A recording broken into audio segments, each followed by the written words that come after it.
Miami Heat made their first move of NBA free agency, executing a sign and trade with the Detroit Pistons, sending Duncan Robinson to Detroit and Simone Fontecchio back to Miami. Well, could there be another move coming for Pat Riley and the Heat? We're going to go through all of the latest rumors around Miami on today's show. I am your host, Nic Rohloff, and it's a busy rundown. We have to talk about the latest around Andrew Wiggins. Are the Heat actively shopping Terry Rozier? And we'll also dive into a little bit of a Damian Lillard update as well. But make sure you do follow me over on Twitter because, boy, we have a lot to talk about over there and here on the show. And if you want Heat news before this video and when we make content here, you got to follow me. We're 15 away from 2,000. We get to 2,000 followers from today's video, I'll do a shot on tomorrow's show.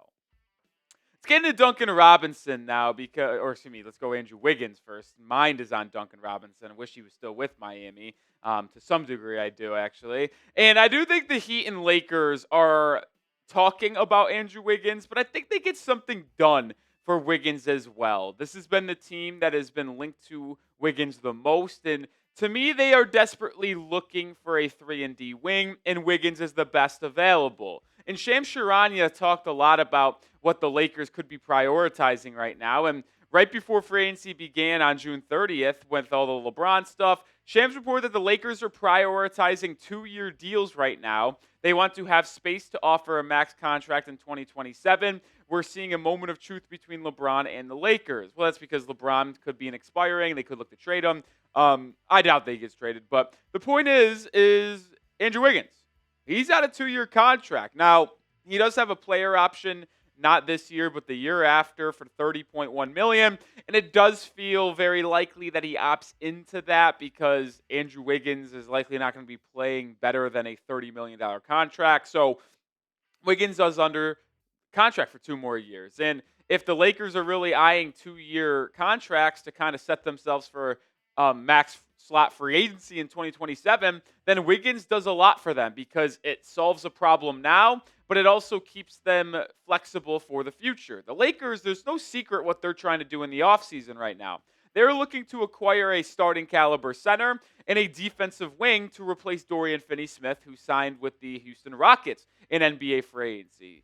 Obviously, Andrew Wiggins would fill that void perfectly. He would slot into that starting 3 spot in that roster, be next to LeBron, next to Austin Reeves, next to Luka Doncic. So they go out and get a center, whether it's DeAndre Ayton or another one. Then they make a trade for Andrew Wiggins, and that's a pretty well-rounded starting 5, if you're asking me. And we'll see what their bench ultimately looks like. It keeps them flexible, but also gives them a shot to compete in the West this season. So predict it for me. Today's pinned comments, you gave a YouTube ad break, scroll down and let it play. Will the Heat trade Andrew Wiggins? Type Y for yes, type N for no. Let me know what your thoughts are on the matter. Well, if the Heat do trade Wiggins to the Lakers, this is what I think a deal could ultimately be. We know the Lakers are not keen on sending a first-round pick to Miami or Dalton Connect, at least to this point. We'll see if that changes. And we know it's likely being offered from LA, just expiring. And Rui Hachimura and Gabe Vincent. Those match up to $29 million in contract. Wiggins is at $28. The Heat could take $1 million in because they are still underneath the luxury tax by about $5 million. But that pick swap is what is interesting to me. The Heat want a first-round pick or Dalton Connect. I don't know if they'll get it, but if they compromise on a deal, they can get a 2028 first-round pick swap from the Lakers, which they get to choose if they want to swap it or not, obviously. But they could also use that as a trade potentially in the future. They could offer that swap to a different team that might view the Lakers situation a little bit differently. And if the Heat did make this move, or even if they just traded Andrew Wiggins for Rui Hachimura and Vincent, they would either need to waive or reroute someone. Why? Because the Heat are at the max 15 roster spots right now. After that Duncan Robinson sign-and trade where they got Simone Fontecchio back, they have 15 standard contracts. And it's a little bit of a bummer that they're at 15 because I would have liked to see them have more flexibility to sign a free agent or make a trade where they take more players back in a deal. So it makes it a little bit harder now to execute trades going forward because you can't take more players back and you have to send more players out. And I don't know what type of trades are out there where you're sending more players than you're receiving at this point. Let's move over from Andrew Wiggins to Terry Rozier. What is the latest on the guard that we know Miami is trying to trade? Well, that is the latest report. There are reports out there from 5 Reasons Sports Network that the Heat are actively shopping Terry Rozier on the trade market. That should be music to Heat fans' ears. It does create a little bit of a more difficult trade, though, because if people know you're actively shopping him, the return or what you will have to attach to Terry Rozier to get off of him is going to be a little bit more than if you weren't actively trading him. But the point is this. Thank goodness they are trying to move off of him. I will say this, though. When it comes to Terry Rozier in a potential trade, I do not want to attach a lot of assets to get rid of Terry Rozier because he is an expiring $26.6 million. And it would be bad management of your draft capital if you have to attach even 1 second-round pick to getting off of Rozier. Now, if you're getting a good player in return that can contribute to this roster this season, but also isn't taking away your flexibility in the future, okay, I'll attach 1 second-round pick for Terry Rozier to get rid of him. If it's the right deal, though. But I'm not just attaching a second-round pick just to get rid of him because that expiring is going to be very valuable for Miami next offseason. Make sure you are subscribed to the channel because we're putting out daily Heat content, and when the Heat make a move, we have you covered. We were live the first 2 days of free agency, keeping a track on things, and we also broke down the Duncan Robinson sign and trade in depth. So this is why you subscribe to the channel. Join the family at the Heat Report.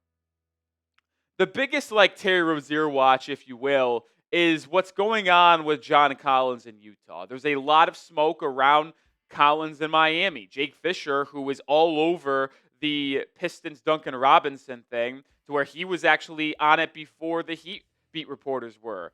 The day of yesterday, Barry Jackson, Anthony Chang, 5 News Sports Network pivoted and started saying, oh yeah, Duncan's basically gone.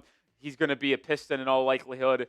Yeah, they had that, but Jake Fisher was saying it over the weekend that with the Malik Beasley situation that unfolded with the gambling stuff, they were going to heavily pursue Duncan Robinson once he exercised his ETO. So him saying that Miami is the most likely team for John Collins certainly does pique my interest because even though he was really bad last year in terms of sources, he's been pretty solid this year so far throughout the draft process and free agency. Collins only played 40 games last season for Utah, but he was really, really good when he was on the floor, averaging 19, shooting 40% from 3, averaging 52.7% from the field as well.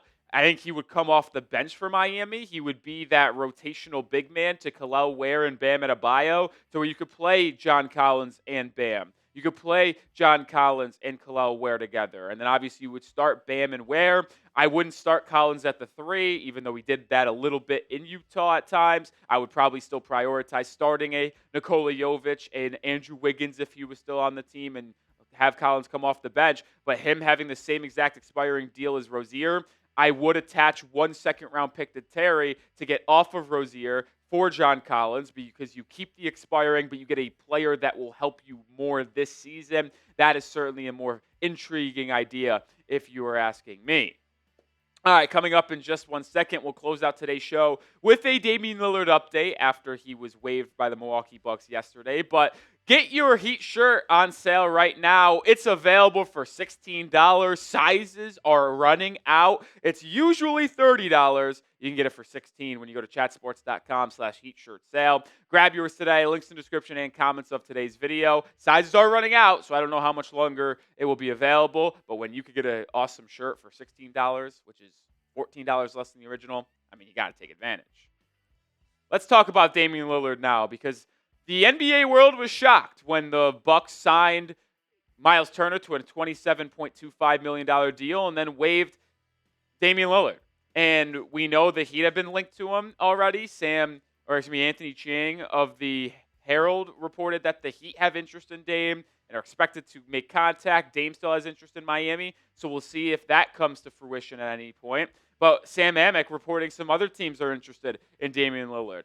He mentioned Golden State. The Boston Celtics and the Los Angeles Lakers are teams that have interest in doing a deal with Dame sooner rather than later. And I imagine that it will be a pretty hot market for Lillard. The teams that have already been linked, Miami, potentially Portland again, and then those 3 right there. And it doesn't surprise me whatsoever because there really is no downside to Dame. And because Dame is getting waived and stretched, which means he's getting $24 million from the Bucks over the next 5 seasons, he doesn't have to sign for a big contract in free agency because he's still getting paid $24 million. So if he gets like a $5 million, a $10 million contract over the next 3 seasons, that will ultimately amount to $35 million per year. And I think he will take that at this point in his career. I mean, you saw his numbers last season.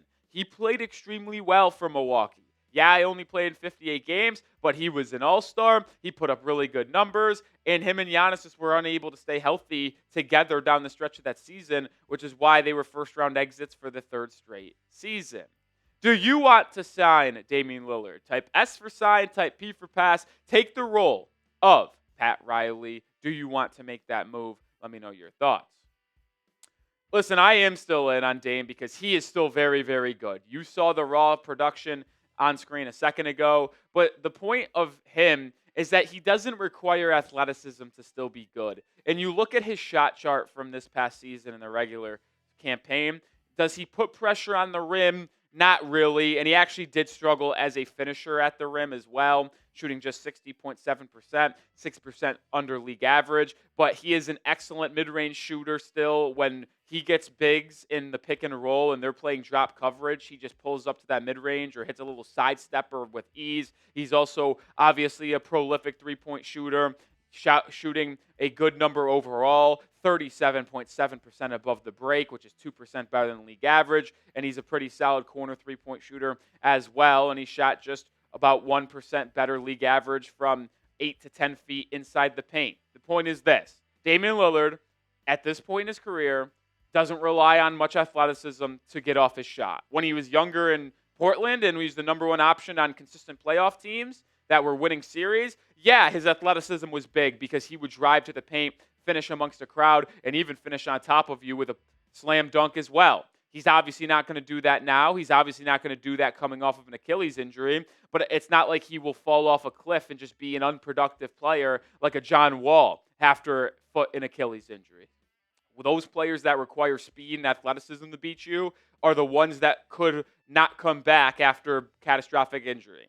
A player like Dame, who is extremely skilled and a sniper, those players will still work down the stretch. Now, will he be good defensively? Not so much, and you could question his fit with Tyler, but at that point, like, if you're only paying him $5 to $10 million per season, what's the harm? You're not paying him $50 million a year to be a bad backcourt partner with Tyler. You're paying him 5 to 10, maybe even $15 million per season. So that's why I am more in on the matter. That will do it for today's show. Appreciate everybody hanging out with us here. Remember to follow me on Twitter at Nic_Rohloff. 15 followers away from 2,000. We get there from today's show. I'm taking a shot. Follow me for the latest news and rumors and updates around the Miami Heat.